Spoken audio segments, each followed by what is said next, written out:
Raphael Assuncao versus Cory Sandhagen takes place on the prelims of UFC 241. I feel like this should be on the main card, but so what? They put it on the prelims. Who the fuck cares? I'm not crying. I'm not crying. Okay? It's on the prelims.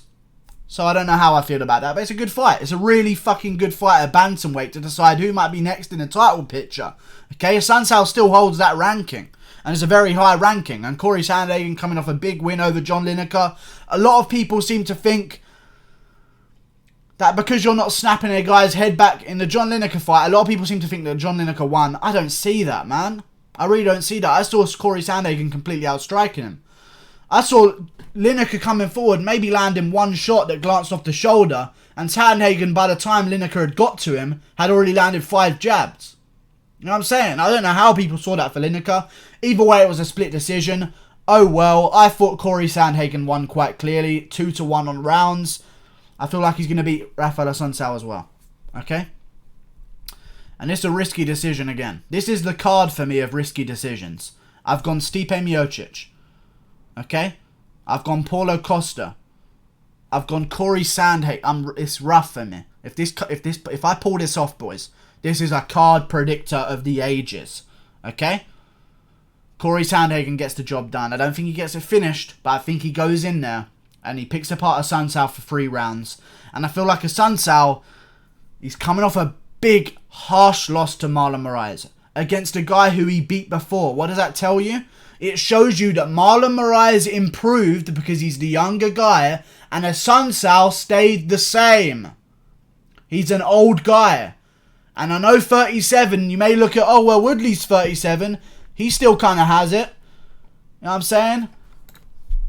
Listen, the lower the weight class goes, the worse that number of age gets. Because you look at these heavyweights, they're all older guys, right? Because guess what? All you need is a good bit of power and a good bit of experience. And you're going to be very good at heavyweight. Light heavyweights, they seem to be a little bit older as well. Glover Teixeira still doing the damn thing.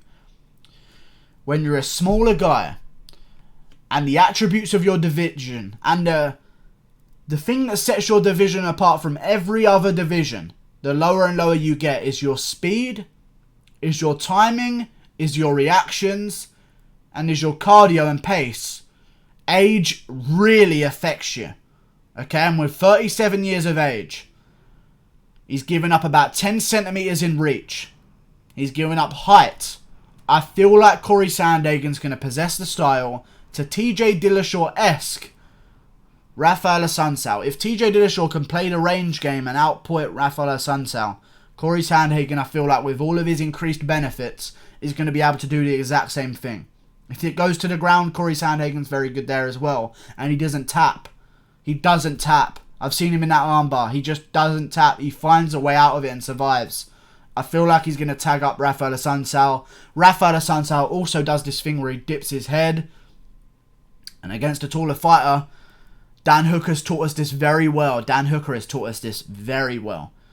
If someone's dripping down Ross Pearson, Jim Miller in front of you, Gilbert Burns, and you're the taller fighter, what's going to happen? You're going to blast a knee straight up the middle and you're going to get their attention real quick. I feel like if Cory Sandhagen's going to hurt Assuncao on a few occasions in these rounds, I feel like Assuncao's going to be able to survive it. That knee up the middle when Assuncao comes in like this as a smaller fighter is going to be open for Sandhagen. We'll see if he chooses to go for it because it's a very risky move. Because a lot of times when you throw knees, your arms come down a little bit and if you miss it, a shorter fighter can tag you with something over the top because your chin's exposed. I feel like Sandhagen's going to hurt him multiple times. Other than that, he's going to keep him at range and get this job done by unanimous decision, 30-27. Every round goes to Sandhagen. I'm telling you guys, I've been watching Assuncao's performances. I feel like he skipped a beat a little bit. And I know what you're saying. Assuncao, in my opinion, could easily be way worse than his ranking suggests. Easily. If you're talking about split decisions, you're talking about Raphael Assuncao. Okay? You're talking a split decision to Marlon Moraes the first time. A split decision to Aljamain Sterling. A split decision to TJ Dillashaw. Another split decision to Diego Nunes. Like, this guy just has split decisions all over the fucking place. Okay? And a lot of them should have gone the other way. So if you're looking on any other night in some different world, Raphael Assuncao might not even be in the UFC. You know what I'm saying? If all of these decisions don't go his way, he might have given up by now. He might not even be ranked. You know what I'm saying? I feel like Sandhagen gets the job done. And I know you're going to say, oh, well, Sandhagen beat Lineker by split decision. Yeah, but he rightfully won that fight, okay? Assuncao didn't beat Dillashaw the first time. I don't care what people say, alright? I'm still butthurt about the whole fucking EPO thing. But either way, he didn't beat him the first time. And he learned that in the second time. And when you're losing rematches consecutively, and you're an aging fighter, that's just the aging process doing its work. That's just God's plan. Yep. Yep. Know what I'm saying? Drake style. That's God's plan. Raphael Assuncao, if you're fighting guys and then losing a rematch, which you've done in 2 different cases right now, in TJ Dillashaw, who is younger than you, and Marlon Moraes, who is younger than you, that's showing the aging process. You were good enough to beat them then. In a rematch, you both have had time to come back. They have improved, and you have not. Cory Sandhagen gets the job done. Goodbye.